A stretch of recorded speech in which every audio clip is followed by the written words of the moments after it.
name is Katherine Wang, a senior analyst here at Source One Management Services, LLC, and I wanted to talk to you for a few minutes and discuss a few best practices for sourcing your organization's marketing category. As your company works proactively to increase its value, mitigate risk, and further identify and develop competitive advantages, your department has likely been asked to explore and manage spend in categories that have historically been outside your purview.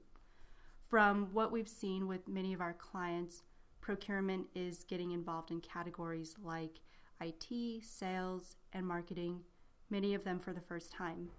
Each of these categories have been difficult to source or downright off limits in the past, especially marketing. As we work with our clients' marketing groups, these are 5 best practices that we have come to rely on, and you should consider implementing in your own efforts. Communication.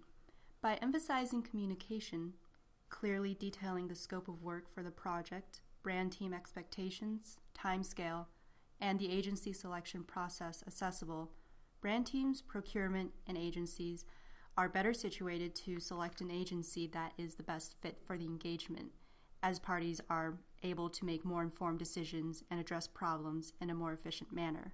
So, clearly communicating between the teams will enhance the quality and quantity of information available to agencies and brand teams, and help avoid situations where agencies are going through a form-filling exercise and risk misrepresentation. This essentially leads to a better match. Ideally, the relationship will last for several years, which means both sides of the party will get to know each other better, know the brand vision, and help set the stage for creative and other work that can better correspond to the needs of the brand, ultimately saving time and money. Setting realistic timelines. In our own experiences, we have found that we get the best responses from agencies if the timelines err on the side of length. Giving the agency time to respond adequately to the engagement's needs allows agencies to craft a customized response, rather than simply throwing together a generic sales pitches to fit a timeline. This should be done with the caveat that pitch processes should not drag out too long by rescheduling or negotiations, as this risks becoming a costly endeavor.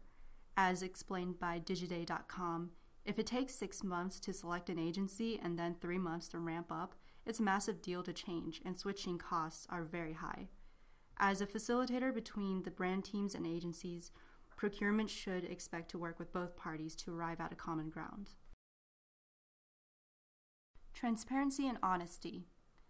Sometimes the truth hurts. Brand teams and procurement teams need to feel confident about removing an agency from the selection process if the agency appears significantly less competitive than other bidders in the process. And the teams should be transparent enough to provide honest and constructive feedback as to why the agency or agencies were not selected. Often, prolonging the unfruitful relationship with the agency will be detrimental to both parties. Agencies spend time and money pitching for business they will lose, while brand teams take time and attention away from other agencies that are essentially a better fit. Providing honest and practical feedback is important as it helps to delineate a brand team's vision and lend its sourcing initiative greater credibility in the eyes of bidders, as it makes the team sound decisive. It also helps improve the performance of agencies and prevent agencies from counterproductive self-questioning.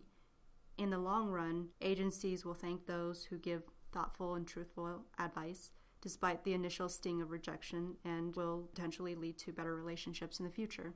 A good practice is to involve the CMO brand team in the feedback process, in addition to procurement, so that they are able to provide additional insights that may have been overlooked during a debrief or opinions beyond the pitch process, since brand team members often have experienced work on the agency side. Senior involvement from the brand team and agency. To be able to fairly assess the opportunity and value of the engagement from both sides, senior staff should be engaged from the start to lay out their vision and confirm the direction of the selection process. This lends to greater credibility and respect to the engagement. Thus, both sides are more motivated to contribute to productive collaboration. Defining ROI. Taking steps to define ROI metrics during the stages of the agency selection and negotiation period is critical, as it sets a basic benchmark for gains and losses and eases the challenges in calculating ROI in the future, and will help provide direction and clarity on what to do with the range of marketing data collected throughout campaigns. According to a very prominent school of business, 66.4% of CMOs surveyed feel pressure from their CEO or board to prove the value of marketing. As we said before, access to marketing spend is not always an easy thing to get, but procurement's ability to increase efficiencies, identify best fit agencies, and free up room in budgets for additional projects are all things with easily transmittable benefits to a hesitant marketing group. And if your procurement group is a little unsure with its new marketing duties, Source One is always here to help. Once again, I'm Katherine Wang of Source One. Thank you for listening.